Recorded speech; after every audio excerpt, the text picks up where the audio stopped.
para hoy, o la clase de hoy, os he traído la pasiva, ¿vale? La voz pasiva.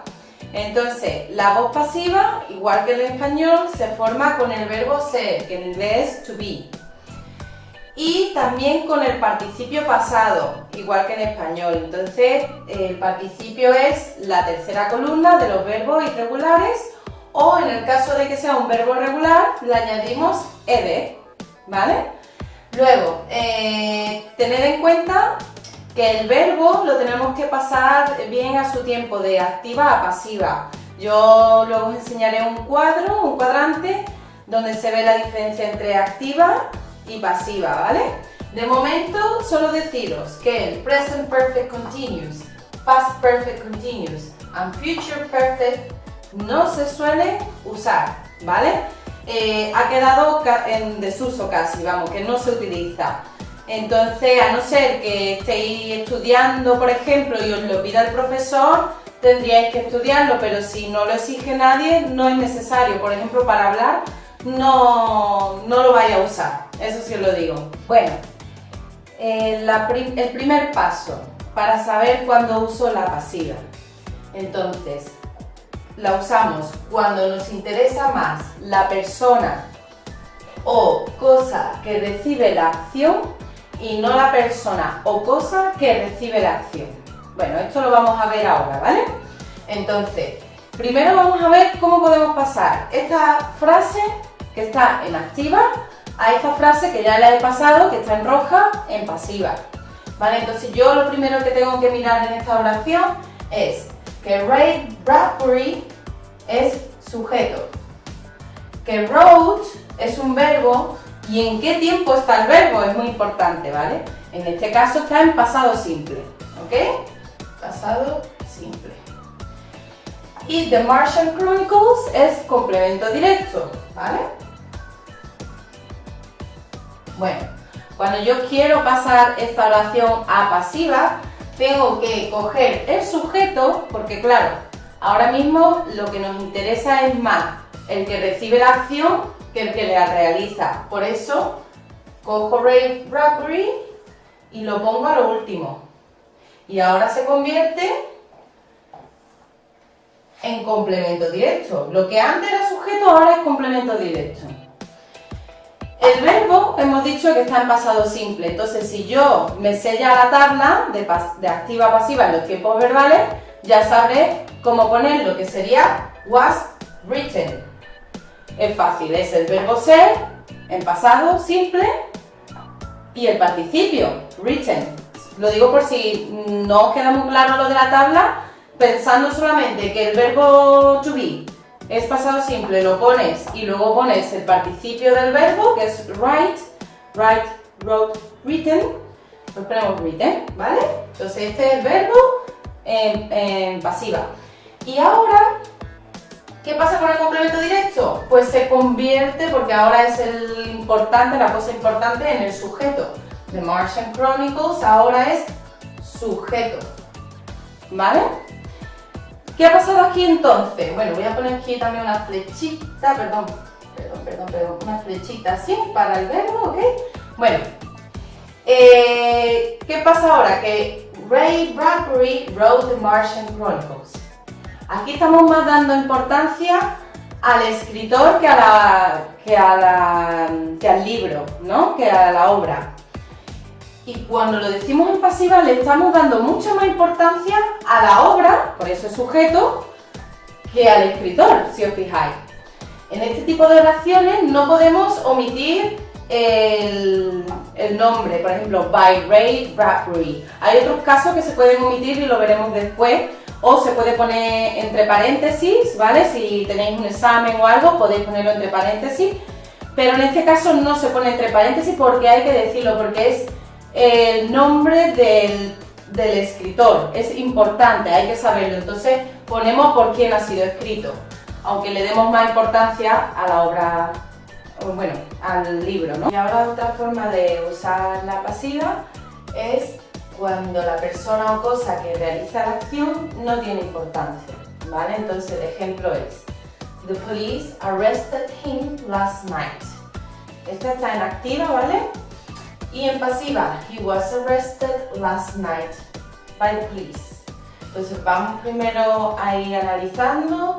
The police es sujeto en la activa, arrested es verbo, last night complemento de tiempo y him, ¿quién es? Complemento indirecto.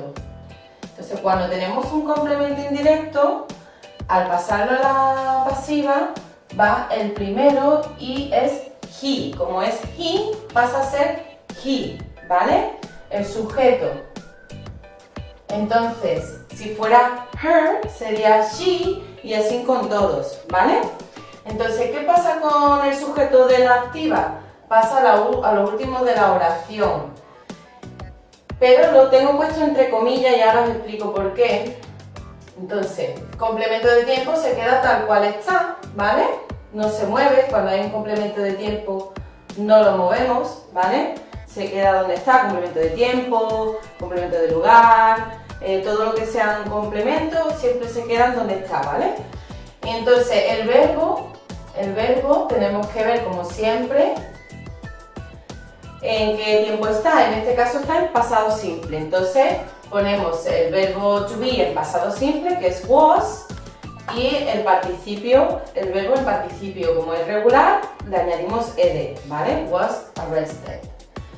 Ok, bueno, ¿qué pasa con el the police en la activa que pasa aquí al final de la oración? Bueno, como estamos diciendo que la policía lo arrestó a él anoche, al pasarlo en pasiva estamos diciendo él fue arrestado anoche. ¿Por quién? Por la policía, pero no se pone ni siquiera entre paréntesis. ¿Por qué? Porque es obvio que los que arrestan es la policía, no hay otra competencia que arreste a personas, ¿no?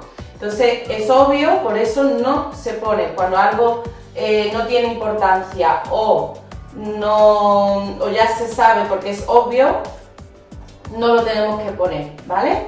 En otros casos sí se puede poner entre paréntesis, pero lo puedes poner o no poner ya como tú quieras, pero en este no, porque es obvio, ¿vale? Bueno, este tipo de pasiva lo podemos encontrar sobre todo en las noticias, en periódicos, en cosas así. Esta pasiva se usa mucho en inglés para eso, las noticias, en periódico, para informar, ¿vale?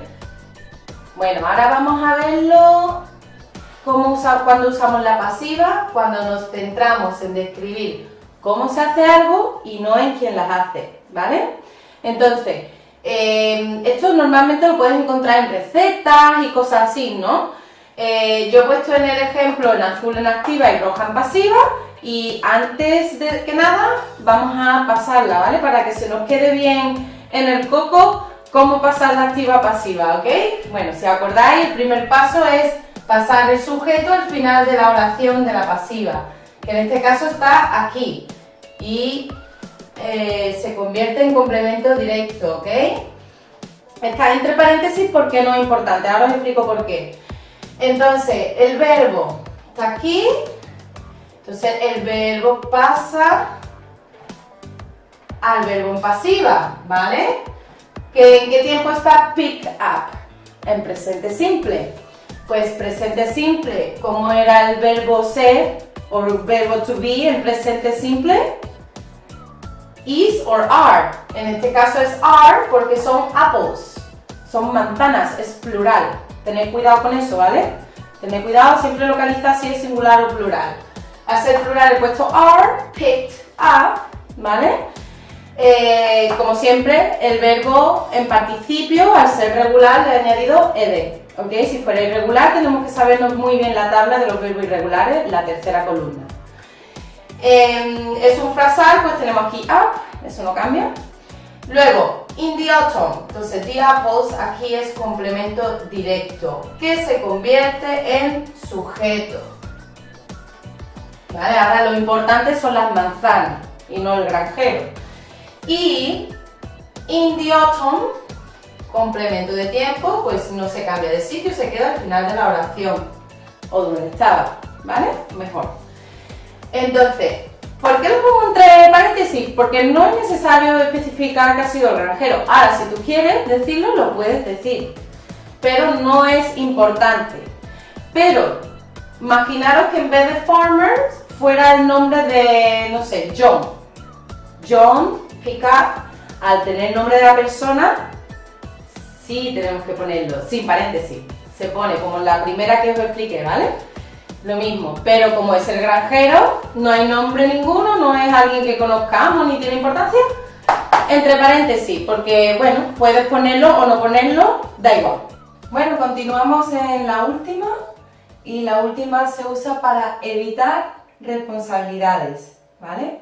Entonces, imaginaros que os vais de viaje con la familia y os cancelan el vuelo.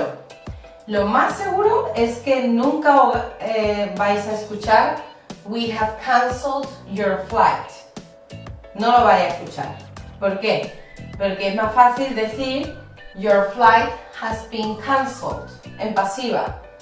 Porque así ellos evitan la responsabilidad de que han sido ellos los que la han cancelado.